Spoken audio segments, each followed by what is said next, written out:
بسم اللہ الرحمن الرحیم۔ السلام علیکم ورحمۃ اللہ وبرکاتہ۔ ایٹس کلاس بیٹا اسلامیات کا لیسن پڑھیں گے ہم، اور آج کی آپ کی ڈائری ہے کہ پہلے چیپٹر کا آج ہم تیسرا لانگ کویشچن پڑھیں گے۔ اس سے پہلے ہمارے 2 لانگ کویشچن ہو چکے ہیں۔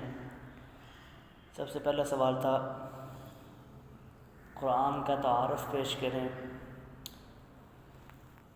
دوسرا ہمارا سوال تھا قرآن کریم کی حفاظت کے بارے میں تحریر کریں،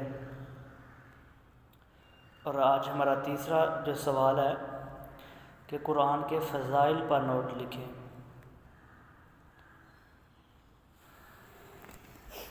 تو بیٹا جیسا پہلے بھی آپ کو بتایا کہ یہ آپ کا ہوم ورک بھی ہے اور آپ نے اچھی طرح یاد بھی کرنا ہے۔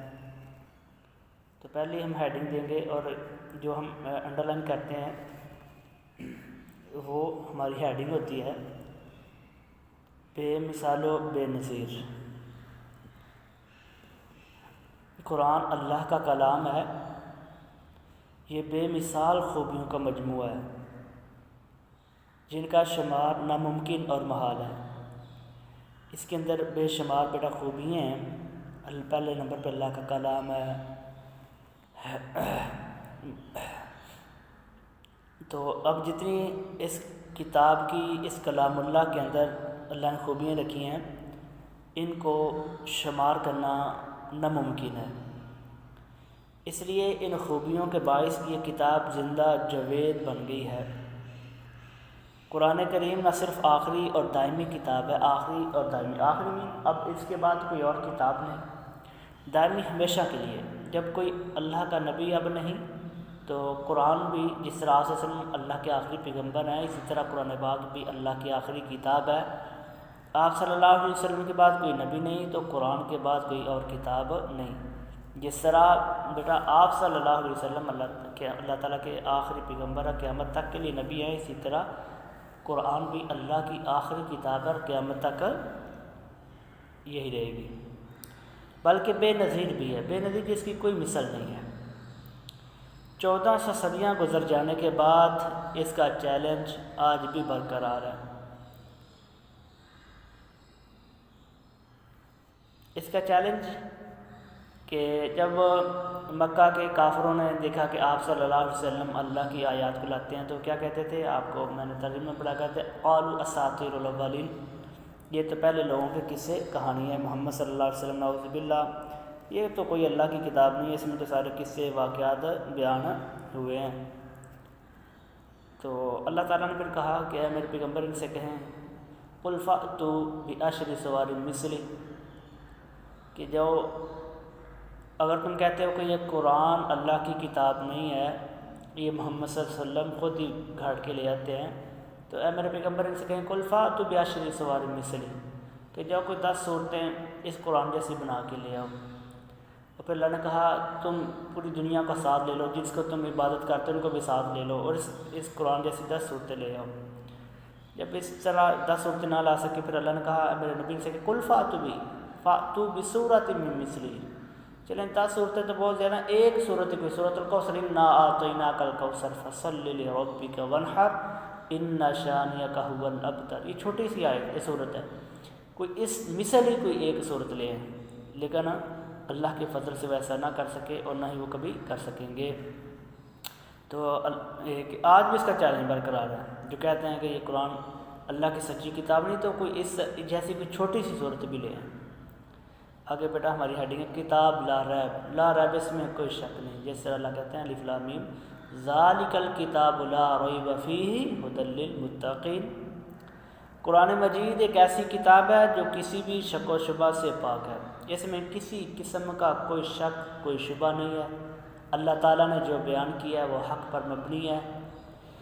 ارشاد ہوتا ہے الف لام میم ذالک الکتاب لا ریب فیہ، یہ وہ کتاب ہے جس میں کوئی شک نہیں ہے۔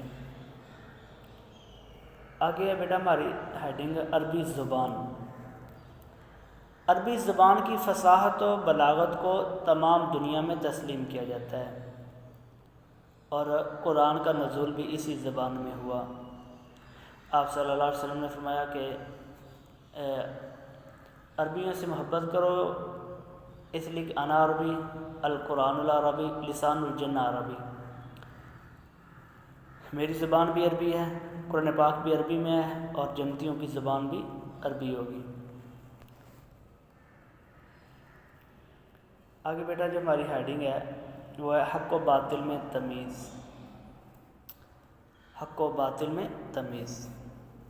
اس کتاب کی یہ خوبی ہے کہ اچھے برے، حق اور باطل، خیر اور شر میں تمیز کرنے والی ہے۔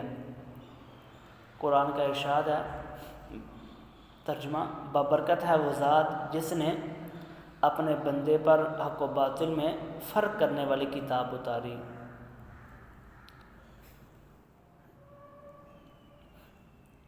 آگے بیٹا ہماری ہیڈنگ ہے رشد و ہدایت کا منبع۔ منبع مین جس میں جو اصولوں کا مجموعہ ہو، جو ہدایت سے بھری ہوئی کتاب ہے وہ قرآن پاک ہے۔ یہ وہ کتاب ہے جس میں قوموں کی اصلاح و ہدایت کے اصول بیان کیے گئے ہیں۔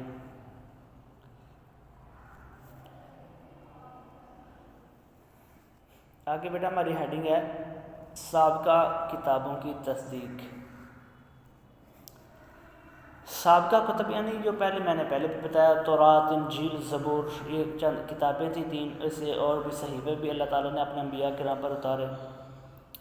سابقہ کتب میں جو تبدیلی اور تحریف اور ان میں اضافے کے بعد جو مزید تبدیلیاں آئی تھیں ان کی نشاندہی کرتا ہے۔ قرآن پاک بتاتا ہے کہ یہ اللہ نے بیان کیا تھا، ان لوگوں نے، ظالموں نے اس کے اندر تبدیلی کی ہے۔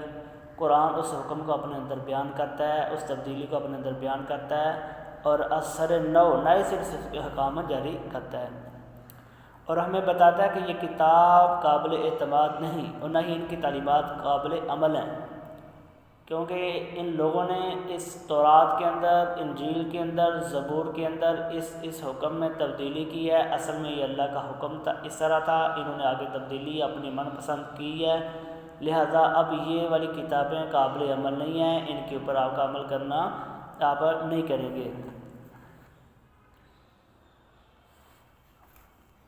آگے بیٹا ہماری ہیڈنگ کا امن و سلامتی کا پیغام۔ امن و سلامتی کا پیغام۔ قرآن پوری دنیا کو امن و سلامتی کا پیغام دیتا ہے، شرافت و بزرگی کا معیار تقویٰ کو قرار دیتا ہے۔ جی آگے ہماری ہیڈنگ ہے بیٹا محفوظ ترین کتاب۔ محفوظ ترین کتاب، یہ اعزاز قرآن مجید کو حاصل ہے کہ آج بھی اپنی اصلی حالت میں دنیا کے سامنے موجود ہے، اور یہ واحد کتاب ہے جس کی حفاظت کا ذمہ اللہ نے خود لیا ہے۔ یہ بیٹا ہم پڑھتے آ رہے ہیں کہ باقی جتنے بھی کتب تھیں ان کے اس وقت کے لوگوں نے، ہم نے بتایا کہ ان کے اندر تبدیلیاں کی ہیں، لیکن یہ قرآن پاک وہ واحد کتاب ہے جو آج تک، جس کا زبر، زیر، پیش، ایک ایک حرکت جو ہے وہ محفوظ ہے، اس میں کوئی کسی قسم کا کوئی شک و شبہ نہیں ہے، کیونکہ اس کی حفاظت کا ذمہ اللہ تعالیٰ نے خود لیا ہے۔ فرمایا انا نحن نزلنا الذکر وانا لہ لحافظون۔ اب بیٹا ہماری جو ہیڈنگ ہے قرآن مجید کو توجہ اور خاموشی سے سننا۔ اللہ کی رحمت کو حاصل کرنے کے لیے قرآن مجید کو توجہ اور خاموشی سے سننے کا حکم ہے۔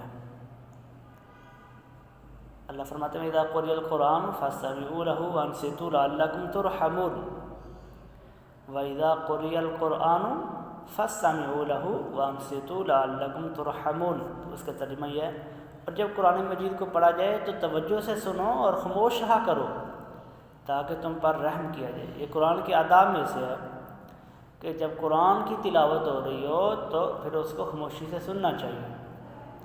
اس لیے یہ بیٹا یہ جو قرآن پاک کی بات کا تلاوت کر رہے ہیں تو اس کا سننا فرض ہو جاتا ہے، لازم ہو جاتا ہے۔ تو قرآن کریم اگر تو کوئی پاس نہیں، پھر تو ہم تھوڑی اونچی آواز میں پڑھ سکتے ہیں، اگر کوئی پاس ہے اور وہ کوئی اپنے کسی اور کام میں مصروف ہے تو پھر ہمیں دھیمی آواز میں قرآن پاک کی تلاوت کرنی چاہیے تاکہ کسی دوسرے کے آرام میں خلل نہ پڑے، اور وہ کوئی اور کام کر رہا ہے تو اس میں وہ خلل نہ پڑے۔ جی قرآن کا انداز بیاں منفرد۔ یہ ہماری ہیڈنگ ہے، قرآن مجید کا انداز بیان منفرد۔ قرآن مجید کا انداز بیان منفرد ہے، یہ بے حد پیارا، دلکش اور روح میں اتر جانے والا ہے، اور یہ پرتاثیر کلام ہے۔ تو یہ تھا بیٹا ہمارا تیسرا لانگ کویشچن، ایمان کی حفاظت جو مطلوب ہو مومن، قرآن میں ہو وہ تازن اے مرد مسلماں۔ یہ بیٹا ہمارا تیسرا لانگ کویشچن مکمل ہو گیا۔ یہ پہلا چیپٹر جو تھا ہمارے سلیبس میں فرسٹ ٹرم میں، قرآن کی حفاظت، فضائل، تعارف، وہ مکمل ہوا ہے۔ یہ آپ لوگوں نے یہ یاد بھی کرنا ہے اور اسے آپ نے ہوم ورک بھی کرنا ہے۔ جی السلام علیکم ورحمۃ اللہ وبرکاتہ۔